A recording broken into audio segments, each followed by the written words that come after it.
Okay Telugu view పాయింట్కి తిరిగి స్వాగతం.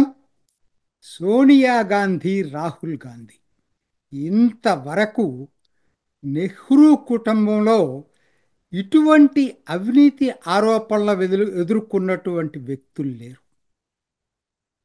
నెహ్రూ మీద విమర్శలు ఉన్నాయి. విధానపర నిర్ణయాల్లో రాజీ పడ్డాడనే విమర్శలు ఉన్నాయి. చైనా విషయంలో, కాశ్మీర్ విషయంలో తప్పటడుగులేశాడని. ఇందిరాగాంధీ విషయంలో విమర్శలు ఉన్నాయి. పౌర హక్కుల్ని కాలరాచి ఎమర్జెన్సీ పెట్టి జైల్లో పెట్టింది ప్రతిపక్ష నాయకులందరినీ. అదే రాజీవ్ గాంధీ విషయంలో ఒకే ఒక్క బోఫార్స్ కేసులో అవినీతి ఆరోపణలు వచ్చాయి. But it is a very complicated case. చివరికి అది నిరూపణ కాలేదు కోర్టులో.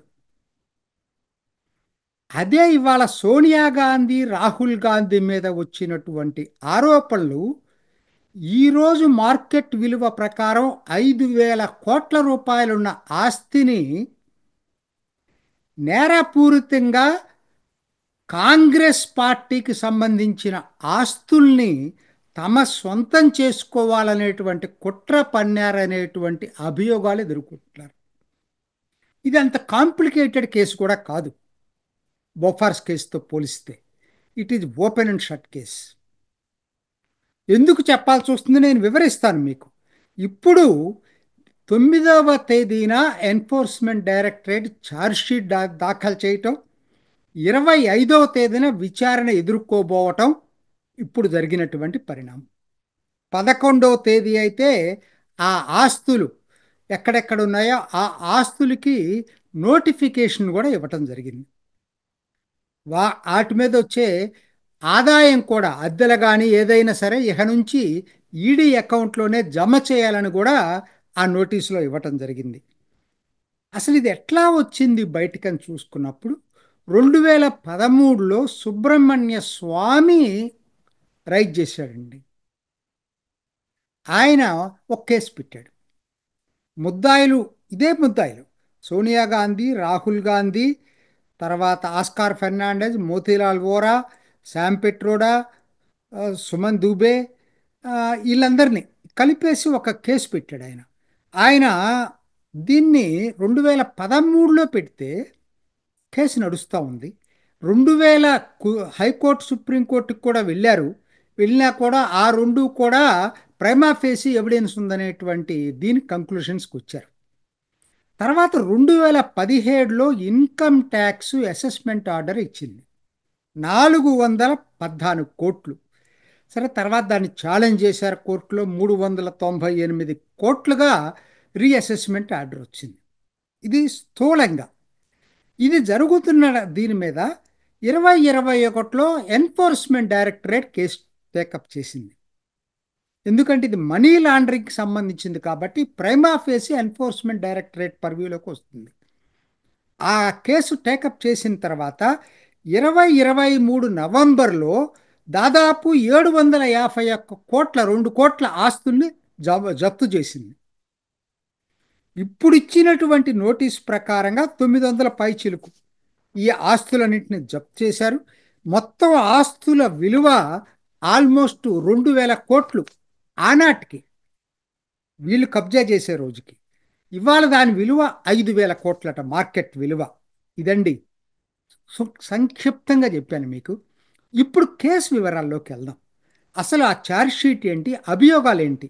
ఎన్ఫోర్స్మెంట్ డైరెక్టర్ తీసుకొచ్చినటువంటి అభియోగాలు చూసినట్లయితే ఇది ఏజేఎల్ అనేది అసోసియేట్ జర్నల్స్ లిమిటెడ్ అని ఒక కంపెనీని కాంగ్రెస్ పార్టీ స్థాపించిందండి. ఎందుకంటే కొత్తగా పేపర్ పెట్టాలి, స్వాతంత్రోద్యమానికి ముందు మనకంటూ ఒక పేపర్ ఉండాలనే పేరుతోటి ఒక కంపెనీని ముందుగా స్టార్ట్ చేసింది 1937లో. 38లో నేషనల్ హెరాల్డ్ ఇంగ్లీష్ పేపర్ అని తీసుకొచ్చింది. ఆ తర్వాత నవజీవన్ అని హిందీ పేపర్ని తీసుకొచ్చింది. తర్వాత క్వామీ అవాజ్ అని చెప్పి ఉర్దూ పేపర్ని కూడా తీసుకొచ్చింది.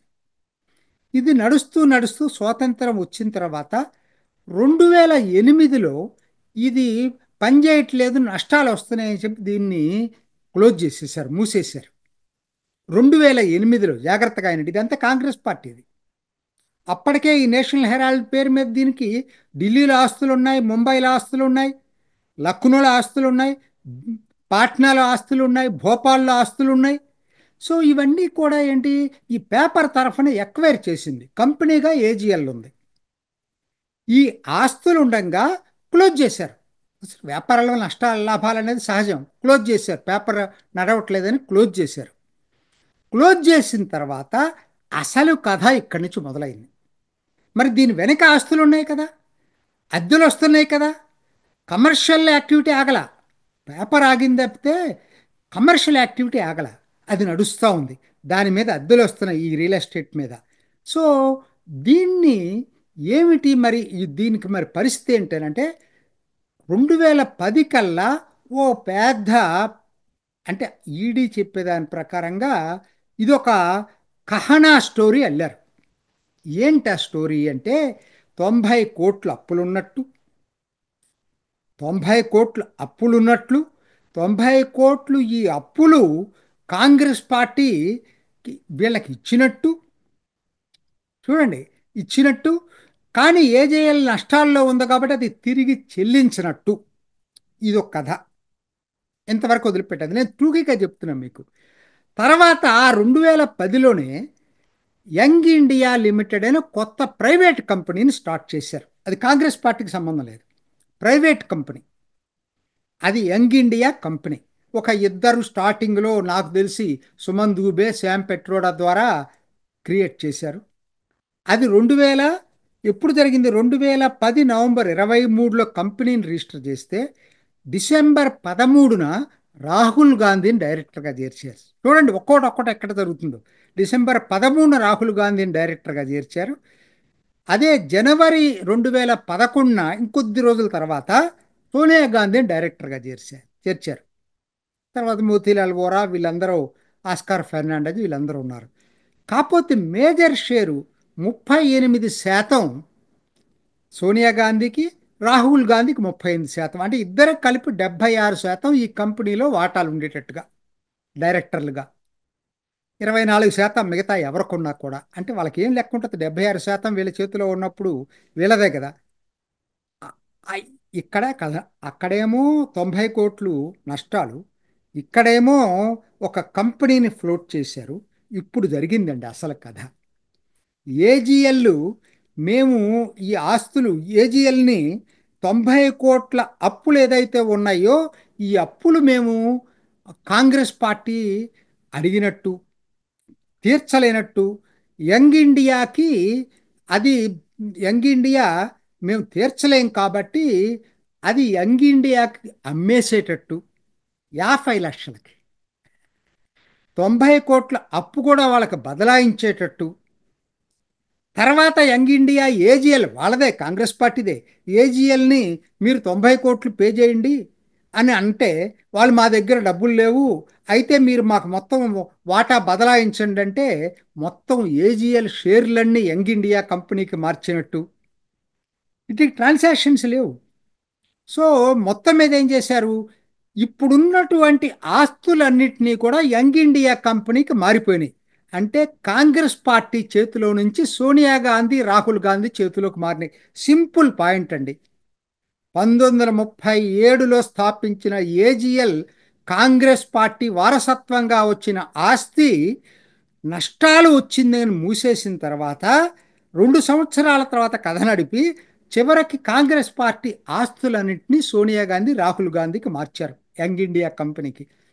ఆ పేర్లు ఎందుకు చెప్తున్నానంటే 76% వాటా వాళ్ళదే, ప్రైవేట్ కంపెనీ. ఇన్ని కోట్ల, 2000 కోట్ల రూపాయల ఆస్తులు ఉన్నటువంటిది 90 కోట్ల నష్టం ఉంటే 90 కోట్లని ఏ చిన్న ప్రాపర్టీ అమ్మినా కూడా 90 కోట్లు తీర్చొచ్చు. కాంగ్రెస్ పార్టీ ఆస్తిని ప్రైవేట్ వ్యక్తులు, ప్రైవేట్ కంపెనీకి ఎందుకు బదలాయించారు? అందరికీ ఇదనమాట. ఇదో పెద్ద దీ దీన్ని ఒక కబ్జా కింద ఎన్ఫోర్స్మెంట్ డైరెక్టరేట్ చేసింది. ఎందుకంటే క్లియర్ కట్ కేసు ఇది. ఎందుకంటే కాంగ్రెస్ పార్టీ ఆస్తుల్ని యంగ్ ఇండియా కంపెనీకి మార్చారు. యంగ్ ఇండియా కంపెనీలో మెజారిటీ షేర్లు సోనియా గాంధీ. ఇదండి. మరి ఎందుకు ఈ ఆస్తి సోనియా గాంధీ, రాహుల్ గాంధీకి దత్తత చేశారు అనేది ఇక్కడ వస్తుంది సమస్య. కాంగ్రెస్ పార్టీ అనొచ్చు, మేము షేర్ హోల్డర్స్ జనరల్ బాడీ పెట్టాం. వీళ్ళే రియల్ షేర్ హోల్డర్స్, చిన్న చిన్న షేర్ హోల్డర్స్కి నోటీసులు కూడా వెళ్ళలేదు. ఇదంతా కథ నడిపారనమాట. ఇవాళ ఈ మార్కెట్ విలువలో ఈ ఆస్తులు 5,000 కోట్లండి. ఇప్పుడు చెప్పండి నాకు, కాంగ్రెస్ కార్యకర్తలు ఈరోజు 16వ తేదీ దేశవ్యాప్తంగా నిరసనలు చేస్తున్నారట. నిజమైనటువంటి కాంగ్రెస్ కార్యకర్త అయి ఉంటే వాళ్ళు నిరసన తెలపాల్సింది సోనియా గాంధీ, రాహుల్ గాంధీ ఇళ్ల ముందు. మా ఆస్తిని మీరెట్లా బదలాయించుకున్నారు? ఒక ప్రైవేట్ కంపెనీని ఫ్లోట్ చేసి ఆ కంపెనీ ద్వారా మీరెట్లా బదలాయించుకున్నారనేది కాంగ్రెస్ కార్యకర్తలు నిరసన తెలపాల్సింది సోనియా గాంధీ, రాహుల్ గాంధీ ఇళ్ల దగ్గర. అసలు ఎటువంటి కేసు అంటే ఇది? పిఎంఎల్ఏ కేసు మామూలు కేసు కాదు. ఇంకొకరు ఎవరినైనా ఇటువంటి కేసు జరిగినప్పుడు అరెస్ట్ చేస్తారండి ఫస్ట్. వేల కోట్ల రూపాయలు, ఇదేదో ఒక 10 కోట్లు 20 కోట్లు కడగదు, వేల కోట్ల ఆస్తుకు సంబంధించినది. ఒక ప్రైవేట్ కంపెనీని ఫ్లోట్ చేసి మొత్తం ఒక పార్టీకి సంబంధించిన ఆస్తుల్ని లాగేసుకుంటే కేసు పెట్టి అరెస్ట్ చేయకుండా వదిలిపెట్టారు. యాక్చువల్గా కాంగ్రెస్ డిమాండ్ చేయాల్సింది సోనియా గాంధీ, రాహుల్ గాంధీని. వాళ్ళకి నిజమైనటువంటి కాంగ్రెస్ పార్టీ మీద లాయల్టీ ఉంటే. ఎందుకు ఈ కేసుల గురించి నేను చెప్తున్నానంటే, ఇది బోఫార్స్ లాగా కాంప్లికేటెడ్ కేసు కాదు, మనందరికీ అర్థమవుతుంది కదా, ఎవరికి సామాన్యుడికి అర్థమవుతుంది. అందుకనే మీకు సామాన్యులకు అర్థమయ్యే భాషలోనే మీకు చెప్పాను ఏం జరిగిందనేది. సింపుల్ పాయింట్ అండి. కాంగ్రెస్ పార్టీకి సంబంధించిన వేల కోట్ల ఆస్తిని ఓ ప్రైవేట్ కంపెనీ ఫ్లోట్ చేసి సోనియా గాంధీ, రాహుల్ గాంధీ కబ్జా చేశారు. ఇది అభియోగం క్లియర్గా తెలుస్తూ ఉంది. క్లియర్గా తెలుస్తూ ఉంది. దీనికి వాళ్ళు ఎన్ని చేసినా కూడా వాస్తవాలు ఇవే. ఖచ్చితంగా ఇది ఓపెన్ అండ్ షట్ కేసు.